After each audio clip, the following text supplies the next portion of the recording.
आपने एक विशाल विद्युत युक्ति को जो बिजली के खंभों पर लगा होता है अपने क्षेत्र में देखा होगा। ये विद्युत युक्तियां किसी भी घर में विद्युत आपूर्ति में एक महत्वपूर्ण भूमिका निभाते हैं और ट्रांसफार्मर कहलाते हैं। ओवरहेड केबल उच्च वोल्टता वहन करती है कम धारा पर, लेकिन घरों को कम वोल्टता और उच्च धारा आपूर्ति की आवश्यकता होती है। ट्रांसफार्मर उस उच्च वोल्टता की आपूर्ति को विद्युत संयंत्रों से निम्न निर्गत वोल्टता में आवासीय उपयोग हेतु बदलता है। इस सत्र में हम ट्रांसफार्मर के बारे में और जानेंगे। हम बहुत से विद्युत युक्तियों का उपयोग हमारे दैनिक जीवन में करते हैं। घरेलू उपयोग हेतु 110 वोल्ट विद्युत की आपूर्ति कुछ देशों में और कुछ देशों में 220 वोल्ट पर आपूर्ति होती है, लेकिन कई उपकरण आपूर्ति की गई वोल्टता के अलावा अन्य वोल्टता पर कार्य करते हैं। उदाहरण के लिए, एक टेलीविजन सेट में कैथोड किरण ट्यूब को लगभग 20 किलो वोल्ट की आवश्यकता होती है, जबकि इसके ट्रांजिस्टर परिपथ में कम वोल्टता की आवश्यकता होती है। युक्तियां जैसे fax machine, laptop, mobile charger आदि को भी कम वोल्टता की आवश्यकता होती है। इसीलिए ये मशीनें आवश्यक वोल्टता कैसे प्राप्त करती है? मेन से। इन सभी मशीनों में एक युक्ति होती है जिसे ट्रांसफार्मर कहा जाता है। एक ट्रांसफार्मर प्रत्यावर्ती वोल्टता को बढ़ाता है या घटाता है, उसकी आवृत्ति को परिवर्तित किए बिना। आइए एक ट्रांसफार्मर के निर्माण और कार्यप्रणाली के बारे में जानें। एक ट्रांसफार्मर के निर्माण के लिए कुछ पतली आयताकार चादरें लीजिए, नरम लौह की। उन्हें विद्युत रोधी पेंट में डुबोएं, जैसे वार्निश। उन्हें इकट्ठा करें। यह लैमिनेटेड कोर बनाता है ट्रांसफार्मर का। दो विद्युत रोधी तार लीजिए, तांबे के। एक एक तार को कोर की दो विपरीत भुजाओं में इस प्रकार लपेट दे कि प्रत्येक भुजा में फेरा एक दूसरे से विद्युत रूप से विलगित रहे। एक कुंडली एसी स्रोत से जुड़ी होती है, जिसकी वोल्टता परिवर्तित करनी है। इस कुंडली को प्राथमिक कुंडली कहा जाता है। प्राथमिक में फेरों की संख्या Np द्वारा दर्शाई जाती है। दूसरी कुंडली को द्वितीयक कहते हैं, जो निर्गत वोल्टता प्रदान करती है। द्वितीयक में फेरों की संख्या Ns द्वारा दर्शाई जाती है। एसी स्रोत की वोल्टता Ep द्वारा दर्शाई जाती है। एक ट्रांसफार्मर अन्योन्य प्रेरण के सिद्धांत पर कार्य करता है। एसी वोल्टता स्रोत जो प्राथमिक से जुड़े प्राथमिक कुंडली में लगातार धारा परिवर्तन का कारण बनता है। हम जानते हैं कि प्राथमिक कुंडली में प्रवाहित होने वाली धारा इसके चारों ओर एक चुंबकीय क्षेत्र निर्मित करती है। नरम लौह कोर की उपस्थिति में क्षेत्र रेखाएं लगभग पूर्णतः लौह कोर में समाहित होती हैं।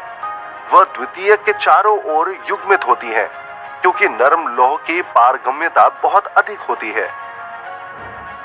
जब प्राथमिक कुंडली में धारा बढ़ती है, तो द्वितीयक कुंडली बढ़ते चुंबकीय क्षेत्र को काटती है।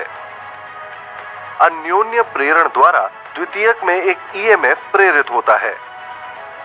लेंज के नियम के अनुसार द्वितीयक इस बढ़ते चुंबकीय क्षेत्र का विरोध करती है और इसीलिए विपरीत दिशा में एक चुंबकीय क्षेत्र, जैसा कि इस तीर द्वारा दर्शाया गया है, वामाव्रत दिशा में प्रवाहित धारा द्वारा प्रेरित होता है। आगे जब प्राथमिक में धारा घटती है, तो चुंबकीय क्षेत्र भी घट जाता है, जो फिर से द्वितीयक में एक ईएमएफ प्रेरित करता है। लेंज के नियम अनुसार धारा अब विपरीत दिशा में प्रवाहित होती है, जिससे प्रेरित चुंबकीय क्षेत्र दुर्बल क्षेत्र की प्रबलता को बनाए रखने की कोशिश करता है। ये व्याख्या करता है कि प्राथमिक में प्रत्यावर्ती धारा के पहले आधे चक्र में क्या होता है। दूसरे आधे चक्र में प्राथमिक में धारा दोबारा बढ़ने लगती है, लेकिन विपरीत दिशा में प्रवाहित होती है और पूरी प्रक्रिया दोहराई जाती है। प्राथमिक में धारा परिमाण और दिशा में लगातार परिवर्तित होती रहती है। तदनुसार द्वितीयक में प्रेरित धारा और ईएमएफ भी परिमाण और दिशा में लगातार परिवर्तित होते रहते हैं। इस प्रेरित ईएमएफ की आवृत्ति स्रोत की आवृत्ति के समान होती है। इसका परिमाण द्वितीयक में फेरों की संख्या और प्राथमिक में फेरों की संख्या के अनुपात NS/NP और निवेशी वोल्टा EP के समानुपाती होता है। ये दिया जाता है ES = NS/NP × EP द्वारा। आइए प्रेरित EMF और फेरों की संख्या के बीच संबंध को समझने के लिए हम एक सरल क्रियाकलाप करते हैं। कोर की एक भुजा के चारों ओर एक बार एक विद्युत रोधी तांबे के तार को लपेटे। इसमें 5 वोल्ट के AC स्रोत को जोड़िए। यह प्राथमिक कुंडली का एक फेरा है। एक और तांबे के तार को विपरीत भुजा के चारों ओर एक बार लपेटे। इसके सिरों पर एक वोल्टमीटर जोड़े। जब प्राथमिक में धारा प्रवाहित होती है तो द्वितीयक में लगभग 5 वोल्ट की वोल्टता प्रेरित होती है। इसका कारण यह है कि प्राथमिक में फेरों से संबद्ध फ्लक्स द्वितीयक के साथ भी संबद्ध होता है। अब एक और तार को इस तरह लपेटे कि 2 द्वितीयक कुंडलियां हों। प्रत्येक द्वितीयक कुंडली में 5 वोल्ट के बराबर वोल्टता प्रेरित होती है। ऐसा इसलिए है क्योंकि वही फ्लक्स अतिरिक्त कुंडली के साथ भी संबद्ध होता है। हम देख सकते हैं कि 5 वोल्ट की एक निवेशी वोल्टता 2 द्वितीयक कुंडली में प्रत्येक 5 वोल्ट की निर्गत वोल्टता देती है, जिसमें प्राथमिक के समान फेरे हैं। या हम कह सकते हैं कि हमें 2 अलग अलग द्वितीयक से कुल 10 वोल्ट का निर्गत प्राप्त होता है। ये व्यवस्था इस प्रकार 2 ट्रांसफार्मर की तरह व्यवहार करती है और निर्गत का उपयोग 2 युक्तियों में कर सकते हैं। अब कुंडलियों को इस तरह जोड़े कि द्वितीयक में 2 फेरे हो। 10 वोल्ट्स की एक वोल्टता द्वितीयक में प्रेरित होती है, जो निवेशी वोल्टता से दुगनी होती है। ऐसा इसलिए होता है क्योंकि द्वितीयक के प्रत्येक फेरे से संबद्ध फ्लक्स प्राथमिक से संबद्ध फ्लक्स के बराबर होता है। इस प्रकार द्वितीयक कुंडली से संबद्ध कुल फ्लक्स प्राथमिक कुंडली से संबद्ध फ्लक्स से 2 गुना होता है। यहाँ हमें फिर से 10 वोल्ट का निर्गत प्राप्त होता है, जो निवेशी वोल्टता का 2 गुना है, लेकिन एक एकल द्वितीयक से जिसमें प्राथमिक से 2 गुने फेरे होते हैं। इस व्यवस्था को अब उच्चाई ट्रांसफार्मर कहते हैं।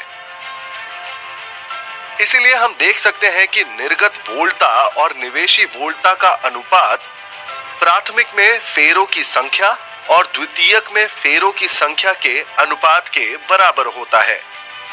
जब द्वितीयक में प्राथमिक की अपेक्षा अधिक संख्या में फेरे होते हैं तो निर्गत वोल्टता निवेशी वोल्टता से अधिक होती है। इसे उच्चाई ट्रांसफार्मर कहा जाता है।